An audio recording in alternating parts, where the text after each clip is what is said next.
For today's video guys, ituturo ko po sa inyo kung paano mag-increase ng limit sa GCash from 100,000 to 500,000. At alam ko naman po na lahat ng nagtatanong ay mga fully verified na. So ngayon, pindutin lang po ang GSave. At may makikita po tayong partner banks. Pindutin po natin yung GSave.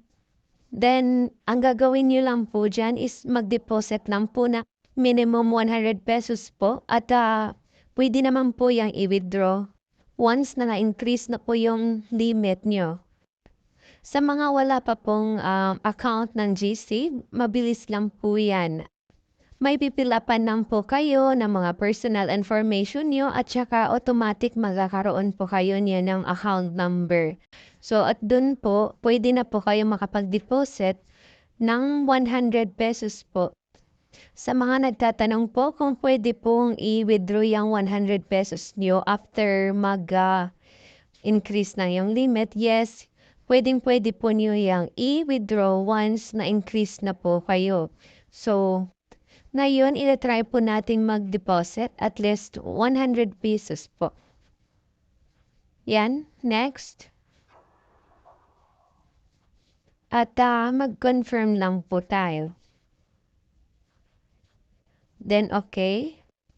So, ngayon, refresh lang po tayo saglit. Then, balik po tayo sa GSave.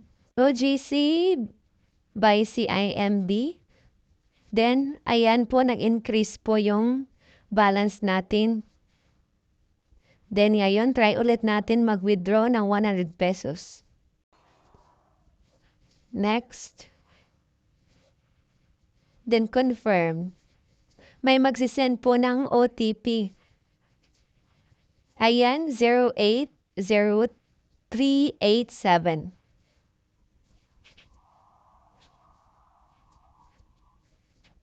Then, okay. At ganun lang po kasimple. Wag pong mabahala kung wala po tayong DTI at meron naman po tayong GSave CIMB.